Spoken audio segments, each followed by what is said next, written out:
Fala pessoal, nós estamos aqui para mais um vídeo hoje para fazer um jogo rápido sobre a Unipar. Unipar Carbocloro é uma empresa industrial que produz alguns produtos para outras indústrias, né? Então ela produz uns produtos intermediários que outras indústrias usam como matéria-prima, além de alguns poucos produtos também direto para o uso em geral. O que ela faz basicamente? Né? Principalmente ela pega água e sal, né? Uma salmoura, né, como matéria-prima. Ela usa muita energia elétrica para fazer a eletrólise desse sal, o NaCl, separar o Na do Cl. O Na é sódio, que ela usa para fazer soda cáustica, e o Cl é cloro, que ela usa para fazer hipoclorito, outros produtos de cloro. E, além disso, ela junta esse cloro com etileno e para fazer PVC, que é um dos principais produtos da empresa. Então, é uma empresa, né, claramente do setor industrial, que produz assim, esses produtos que boa parte são matéria-prima de outras empresas, né? Ela faz essa transformação.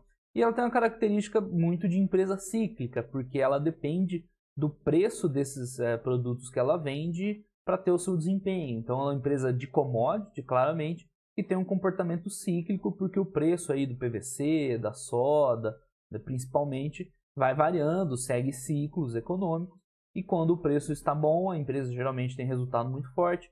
Quando o preço está ruim, a empresa passa por dificuldades e resultados operacionais mais fracos, ok? Então é isso, o principal para entender que a Unipar tem essa característica cíclica por ser uma empresa de commodity e agora ela está exatamente num ponto ruim do ciclo.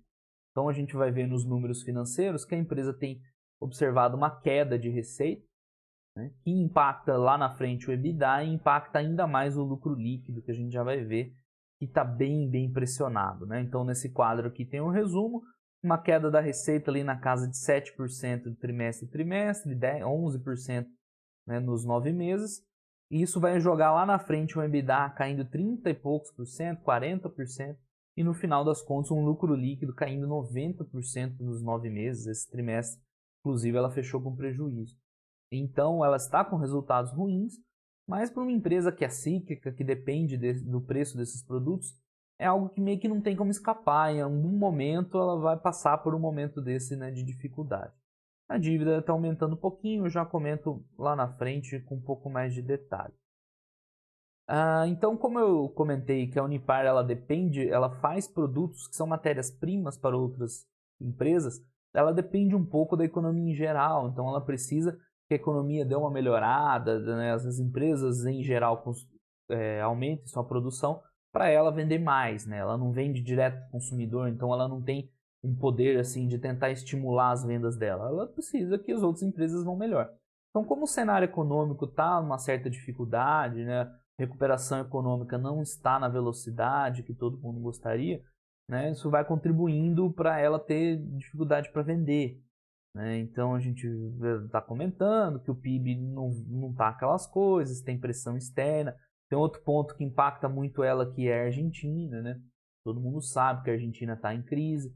Ela tem uma fábrica grande lá em Bahia Blanca que, né, acaba impactando muito a Unipar. Então o cenário econômico está bem adverso para ela, né? Especificamente falando no mercado, ela tem uma dificuldade tanto em volumes quanto em preço, ou seja, ela não consegue vender um volume suficiente de produtos. Você vê a capacidade instalada na casa de 60%, né? É bem baixo, e aí com volumes menores você dilui menos os seus custos, né? Então acaba pressionando muito o resultado. Além do volume mais baixo, o preço não está legal, né? A soda cáustica está com um excesso de oferta, o PVC até aumentou um pouquinho em relação ao trimestre passado, mas vem caindo em relação ao ano anterior. Então ela está no momento, esse combo é muito prejudicial para esse tipo de empresa de commodity. Você tem tanto uma queda de volume, vende menos, quanto por um valor mais baixo. Então o impacto é muito forte na empresa. Aqui a gente vê que o PVC é o principal produto da Unipar, né? A soda é 30% mais ou menos, e aqueles outros produtos de cloro, né, 16%, né? Principalmente PVC e soda, né, maior parte no Brasil, mas é uma produção relevante na Argentina, né? Por isso que a empresa tem essa dificuldade adicional. Então a receita aqui a gente consegue ver o quanto ela sempre reporta o resultado da controladora e o consolidado, Isso porque algumas das fábricas elas entram como equivalência patrimonial e não no resultado controlador. Então é importante ver o verdinho escuro aqui, o consolidado. A gente vê como a receita vem aí caindo, né, uma trajetória de queda desde o quarto trimestre do ano anterior. A capacidade instalada, que é o que eu tinha comentado, também vem caindo. Apesar de aqui em Santo André, nessa planta de Santo André, ter subido um pouco nesse trimestre, mas no geral cai em Cubatão, que é a principal fábrica deles, e em Bahia Blanca, na Argentina, também está caindo. Então, no geral, né, tem uma queda da utilização da capacidade instalada. Foi o que eu comentei, é ruim para a empresa porque ela dilui menos os custos. Né? Então, falando em custo, o CPV, que é o custo dos produtos vendidos, ele está subindo um pouquinho, né, tanto no trimestre quanto ano contra ano. Isso é devastador para uma empresa de commodity, porque comprime muito a margem bruta. Pensa que você tem o valor de venda lá em cima, a receita, e aqui embaixo o valor, né, os custos. Então, isso aqui é a margem da empresa. Ela está no momento que a receita vem caindo, né, está pressionado pelo preço das commodities, pelo volume, e os custos subindo, né? A gente já vê por quê. Então a margem dela, ela comprime demais. Então essa mistura de queda lá em cima no top line e aumento nos custos, né? Ela tem um efeito muito forte em cima do resultado. Então o CPV tem aumentado por questão de desvalorização do real frente ao dólar. A gente sabe aí que o câmbio tem mudado bastante recentemente. Além de alguns custos de matéria-primas e insumos, eu imagino que seja muito relacionado à energia, que é o principal custo dela, talvez o etileno também. Mas o fato é que aconteceu o que eu mostrei aqui, uma compressão da margem bruta, que, né, dificulta muito o resultado, a gente vê principalmente o lucro bruto, né, e na margem bruta. Então o lucro bruto, você via que é na receita, até que estava caindo, mas caindo um pouquinho, teve um trimestre melhor aqui. Agora no lucro bruto você vê esse efeito bem mais pronunciado, né? De 317 milhões no ano passado para 200 milhões, uma queda muito expressiva e uma compressão da margem. Então, através da margem bruta, a gente vê quando a empresa está com o seu negócio pressionado. Né? Então, a margem bruta era na casa de 40%, caiu para 27% nesse trimestre. Se não bastasse tudo isso, né, a empresa ainda está com outras pressões ao longo das outras linhas do balanço. Então, as despesas com vendas têm aumentado, principalmente por questão de frete, que tem impactado bastante aqui no Brasil. Né? Eu falei que os custos dela, além dos industriais, são muito relacionados com logística, e aqui o frete tem pesado, aumentado um pouquinho o custo. Nas despesas gerais administrativas, teve um aumento de custo aqui ano contra ano, um certo não recorrente aqui de reclassificação de custo e tudo mais, então não vou comentar muito disso. Mas outra linha que está pressionando muito é essa aqui, o resultado financeiro. E como boa parte da dívida dela é em dólar, ela não tem uma dívida grande. Mas como ela tem uma dívida em dólar, a dívida sofre a marcação a mercado, que a gente já viu em várias empresas aqui. Como o dólar subiu muito, marca a dívida em dólar a mercado, então dá um resultado financeiro negativo. No ano passado, terceiro trimestre do ano passado, era de 100 milhões negativo, sendo que foi para 140, então um impacto já importante num resultado operacional que já tinha suas dificuldades. Embora nos 9 meses até que isso está meio mitigado, mas no trimestre impactou bastante o resultado financeiro. Resumindo, somando todos esses efeitos, um operacional bem fraco, um aumento nos custos da empresa e um resultado financeiro mais pesado, é por isso que o lucro líquido veio tão baixo, veio até negativo no trimestre e no ano está próximo de zero. Muita coisa impactando, mas a causa raiz está lá no lucro bruto, está na dificuldade operacional da empresa com os principais produtos dela. Então a gente vê um lucro bem fraco, até prejuízo esse trimestre, um lucro anual bem fraco, caindo 90% praticamente. Isso é muito comum de observar nessas empresas cíclicas.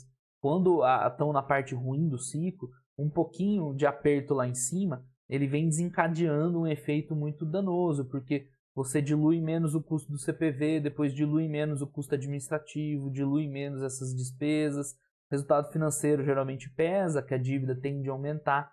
Então, vem uma cascata negativa e impacta muito o lucro líquido da empresa, certo? O endividamento que eu comentei, ele é relativamente tranquilo, não tem muito o que se preocupar. Um ponto importante é que ela tem débito com terceiros que não entra meio que no cálculo da dívida, provavelmente porque ele é lançado em algumas linhas diferentes do balanço. Então, considerando esse débito com terceiros, a dívida líquida EBITDA ficaria na casa de 1,3, né, 1,3 vezes. Que ainda é tranquilo e, além do mais, a gente tem que observar que essa dívida líquida EBITDA está subindo por causa do denominador, por causa do EBITDA, não por conta da dívida líquida. Como a empresa está muito pressionada operacionalmente, o EBITDA tem vindo bem mais baixo. E aí esse indicador ele sobe, não porque a dívida está descontrolada, mas é porque o EBITDA está muito baixinho, né?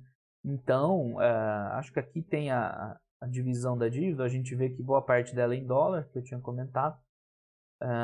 Mas enfim, caixa, aqui é alavancagem financeira, exatamente o que eu estava querendo mostrar. Eu vou até pôr. Então, mesmo contando a dívida líquida mais o débito de terceiros, a gente vê que ela vem até reduzindo. Então, a empresa está num momento de redução de dívida, excelente, mesmo na crise, isso é sempre muito bom. E o que está impactando o indicador é, de fato, a queda expressiva do EBITDA. Então, o indicador está subindo, né? Dívida líquida EBITDA, né? 0,6, 0,7, 1, 1,3. Mas não é problema da dívida em si, é o EBITDA que está fraco, certo? Então, é importante observar que a empresa está tranquila em relação à dívida. Aí, para fechar, vamos ver o fluxo de caixa da empresa, que é onde a gente consegue ver se a empresa na crise ela está, né, destruindo o valor para acionista ou ela está conseguindo se segurar. A gente vê que a Unipar tem empresas melhores, mas a Unipar está conseguindo até que se segurar bem. Ela gerou, né, nos trimestres 250 milhões de operacional, ela gastou 100 em CAPEX e 127 em dividendos, então dá mais ou menos aqui no 0 a 0. O caixa caiu porque ela pagou dívida, né? Entrou no fluxo de caixa de financiamento. Então você vê que a Unipar, mesmo no momento de dificuldade, com lucro ali no 0 a 0, ela se mantém, paga ali a dívida dela, paga um pouquinho de dividendo e faz o CAPEX que ela precisa. Então a empresa se defende bem na crise, ela não está destruindo o valor do acionista, aumentando o endividamento, que a gente já viu aqui, né? Que está caindo, na verdade. Que são os pontos preocupantes de uma empresa cíclica quando está no momento ruim. Certo, pessoal? Então era isso aí. Esse foi o balanço da Unipar. Deixa eu só botar numa DRE aqui para a gente fechar. É um balanço que, claro, né, tá ruim, não tem como dizer diferente. Né? Ela está sofrendo muita dificuldade aí do mercado dela, do preço dos commodities e dos seus produtos, do volume que ela não consegue vender e ainda impacto de outros custos ao longo do balanço. Por isso que ela está fechando no prejuízo. Não é uma empresa que está, né, acabando com o valor do acionista, que a gente já viu na geração de caixa, ela se segura, mas também não está gerando valor. Né? Então, é claramente uma empresa cíclica e está com resultado de empresa cíclica no momento ruim. Então, por isso que é tão difícil, né, investir em empresas cíclicas, porque ela passa por momentos como esse, é inevitável, né? Faz parte do negócio dela. Então, quem tem empresa cíclica na carteira, tem que aceitar que em algum momento ela vai passar aí por aperto, por prejuízo, esse tipo de coisa. Então eu recomendo você ter poucas empresas cíclicas, se quiser, né? Pode até não ter nenhuma, mas se quiser ter poucas e aquelas que têm excelência, que têm vantagem competitiva, que têm estrutura de custos não é muito boa. A Unipar, né, mais ou menos, tem empresa melhor que a gente já viu, né? Não é, para mim, não é das melhores, apesar de não ser tão ruim, né? Dá para carregar ela. Certo, pessoal? Então é isso aí. Esse foi o vídeo da Unipar, carbocloro, né, que muita gente tem pedido. Aí a gente viu, né, como está a empresa, as dificuldades que ela está passando. Tá certo? Muito obrigado a todos. Né, assistam os outros vídeos do canal e, né, continuem acompanhando, né, todos os vídeos que eu estou colocando. Muito obrigado a todo mundo. Um abraço e até mais.